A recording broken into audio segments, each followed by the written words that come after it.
Good evening. This is Empower, the program that focuses on people and workplace. I'm glad that you're together with us today, and I thank God so much that He has been together with us since we met or we spoke last week. So I'm glad that you're together with us, and I believe that you're going to learn so much with us. Welcome. Please don't go away. You can even invite your friend to watch with you, to follow us, and you're going to learn a lot. And today, we continue with our last week guest. George is back because we never finished what we started. George, say hi to our viewers. Hi, and it's good to be back again to your screens. Hope to add more knowledge to you. And one thing you don't know about me is that I'm also a pastor. Wow, beautiful. Good to know I'm hosting a pastor. Welcome, George, and I'm glad to have you again. So last week we started on this human resource function, and we're asking ourselves, is it really important? Even if I have a small shop, do I need it? And actually what we learned last week is that we need it, and we need to start from down there with it. When you have one person, you have two people, have HR function in place, structures put in place, and our guest notified us last time. You don't have to have someone there because you may say it's a cost, it's employing someone, you have only two people. You actually don't need to employ someone. You can get services from other people that provide that, and you get professional help, professional advice. And today we start from where we stopped. And George, there's something very important that we didn't mention last week, because HR, or human resource function, and even when we bring in the HR people, who we said last week, they are supposed to be professional. Correct. They must have the right DNA to deal with people. It's not just done by anyone because someone is working in the office and they are told you can handle also HR, because it happens. But today we're also looking at a business where it's looking for this HR person, and we see them being referred to as their business partners. Correct. So we're looking at strategic human resource. So someone is not just coming there to do the basics, but someone to participate in the business itself. So what is all this about strategic human resource management, all that? What would you say about that as we start? Thanks, Beatrice. Again, great to be back. And it's a term that has been used over and over again. Yes. And sometimes people wonder, what is this strategic business management, strategic business partner, HR strategic business partner? Yes. And it can be confusing. Yes. Because unless you understand the correlation between the HR as a business partner and the business itself, then you're missing the point. I would not blame anybody. It's where we are coming from. Let me use this example. Yes. We, in Kenya, are moving from the model of education that was KCPE to CBC. Now, I tell some people the only thing that changed are the words. It's not the mindset. The mindset hasn't moved from KCPE to CBC. There has to be a paradigm shift in thinking, especially from business owners, to understand that the HR component is strategic to the business. It's critical to the business, as we said earlier, or in the last session that we had.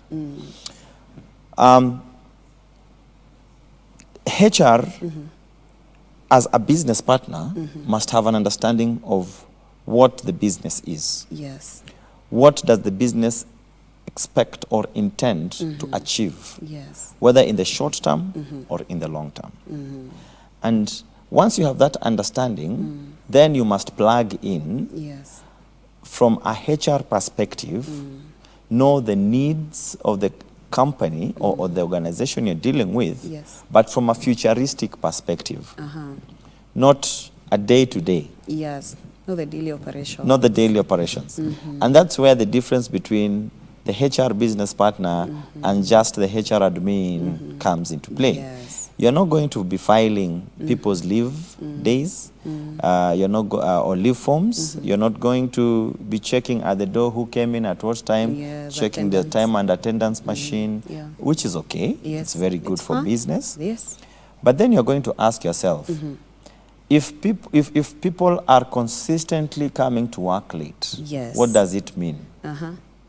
So you present data or information that is backed by data, so that the decisions that are made are what we call informed decisions. Yes.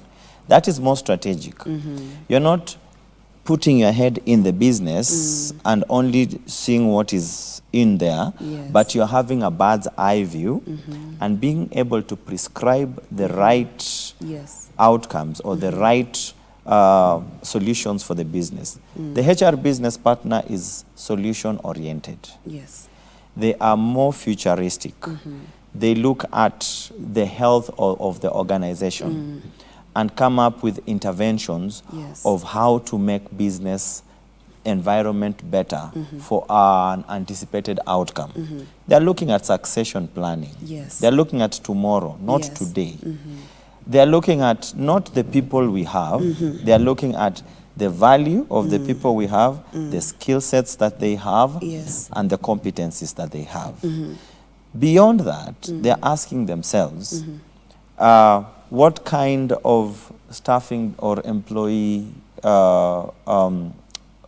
staffing that we have in an organization?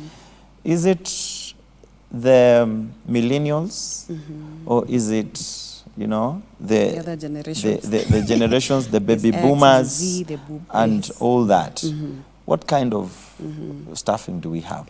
Then, how do we anticipate and plan for them? If the skill sets are not good enough, what are we doing for the future?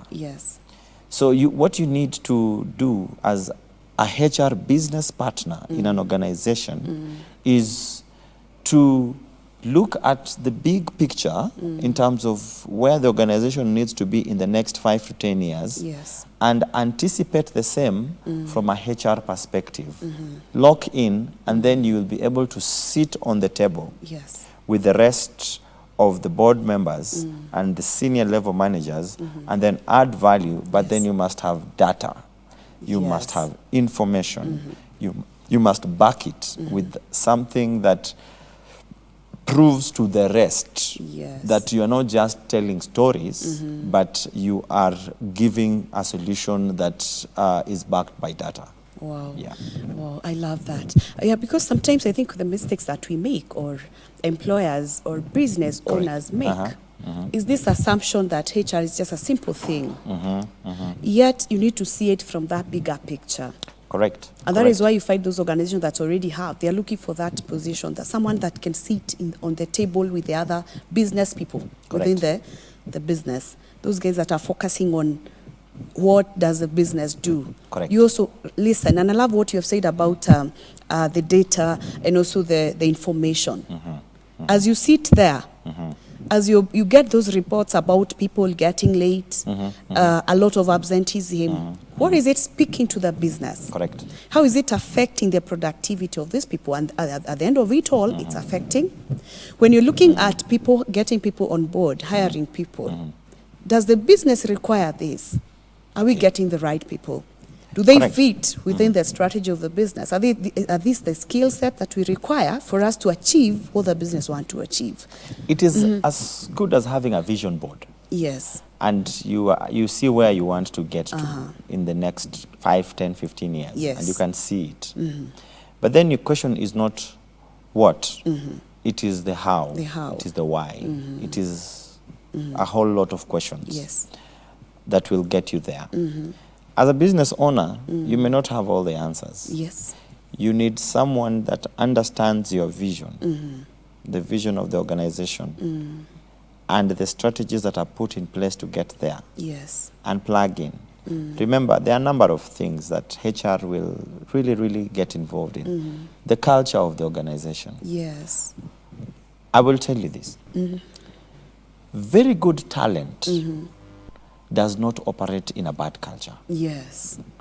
And so you may want to even pay them whatever amount of money that is competitive in the industry.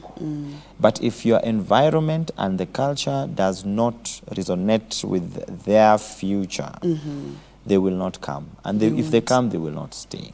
So they're looking at the culture, they're looking at growth, they're looking at a whole numerous elements that will keep them on board, which we call retention. Yeah, retention. Coming with strategies for retention, strategies for succession, strategies for growth and development.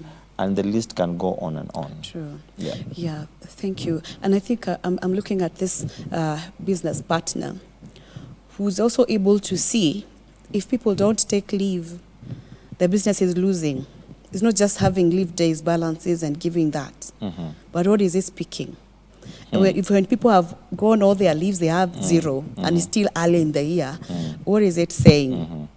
If you are able to read that, and be able to interpret it and see the effect it has on the business. Correct. And communicate the same. Correct. Because this communication you're giving, which is informed, helps people to make informed decisions. Correct. Regarding the business. Wow. And I think it's a line that someone, even if I have a small business, I need to have that strategic view. Absolutely. Absolutely. Yes, not necessarily that I must have 100 people, 2,000 people. Even if I have few people, I can still have that strategic view from people perspective. Absolutely, absolutely. Strategic view is what I call the bird's eye view. Yes. Because remember, a chicken down here does not see as far as the bird up there. Yes.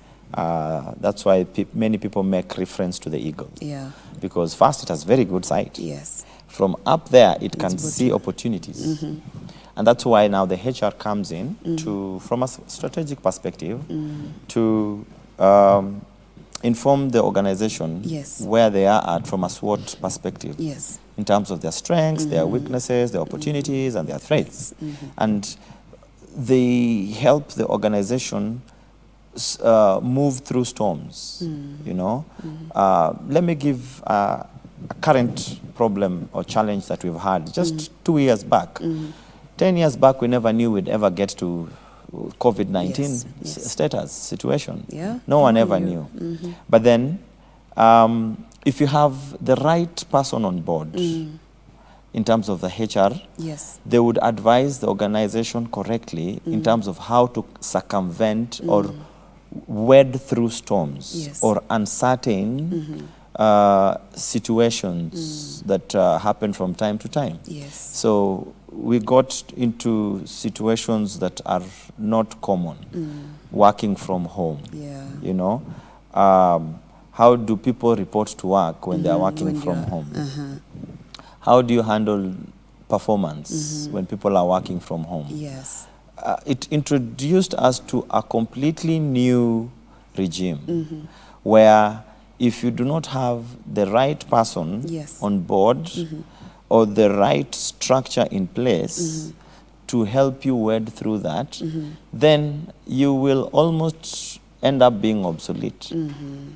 Because people are interesting. It's the way they are created. It's the way we are. Their emotions. It's their behavior. You don't know how to handle that, you are out of business. Wow, wow, wow. Thank you so much. We should be taking a break in a short while, but I would want to say this, that looking at it and appreciating the need. Correct. For HR structures to be in place is very important. And I think we'll move on from there. Thank you so much for being part of us. And we believe that you're learning. We are learning together and we are moving forward. And you're going to make changes where we are not doing well. And where we are doing well, you're going to do it better. So please don't go away. We are taking a short break. Thank you for being part of this.